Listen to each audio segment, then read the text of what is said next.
My name's Jeremy, and I attend Grace Orlando, and I'm here to talk about modern liturgy. And my name is Mary, and I attend Grace Winter Garden, and I'm also here to talk to you about modern liturgy.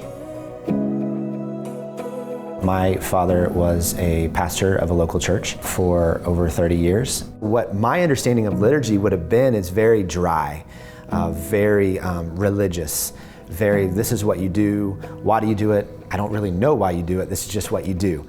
So the first week we came into Grace, it was very different. I didn't really know what to expect, and so I was a little caught off guard by some of the liturgical aspect of the church, but I was intrigued. One of the things that caught me was when Mike on a Sunday was using the opportunity during communion to just do a quick teaching on why we do what we do, which I think is so important, because we're not just doing it, but we're explaining it, we're teaching it, and we're applying it. So the opportunity to come in and see an actual passion and an enthusiasm and excitement and an anticipation of receiving these different aspects of the historical liturgy was exciting to me. To experience and realize that what I'm doing, Christians have been doing for hundreds and hundreds of years, and the effect that it's had on them is the effect it's having on me. It's probably one of my favorite parts about Grace, the opportunity to receive in a different way than I ever have before. I, on the other hand, grew up Catholic, so I was very drawn to the modern liturgy at Grace. About 5 years into my marriage, my husband started exhibiting signs of mental illness and addiction, and it eventually led to the demise of our marriage. I didn't have much support from the Catholic Church. I felt betrayed, I felt very alone, and I was praying and praying that God would take this whole thing away and fix it and make it right. It was really heartbreaking for me because I was raised in this particular faith. When the rubber was meeting the road and I really needed a church family, I don't feel like I had that good support. So I started going to Grace Winter Garden because my daughter and son-in-law invited me to come, and just was overwhelmed by the welcoming.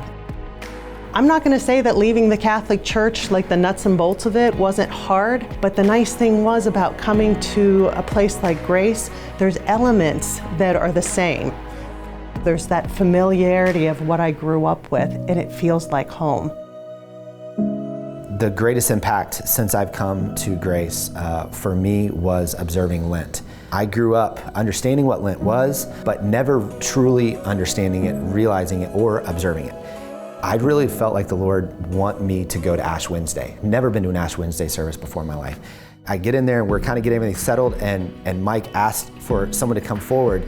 And so I went forward and I realized, oh my gosh, what am I doing? I've never done this before. And what exactly is this supposed to be?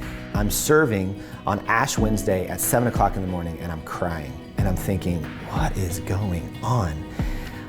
And I just realized the Lord was at work. And so at that time, I felt like the Lord told me the way that He wanted me to observe Lent was to give up sleep. Give up sleep, what is that supposed to mean? So as I began to just have time with the Lord and talk with Him about it, I felt like He wanted me to get up 5:30 every morning. And those of you who know me that I don't like getting up early. I like to stay up late, I don't like to get up early. So 5:30 every morning for however many 40-something days was a long time. But it was so powerful. And the work that the Lord did for me in that time, I think really took me to a level of my understanding and my relationship with Him that I don't think will ever change. And again, it all goes back to understanding and observing a liturgical aspect of church that I never knew before.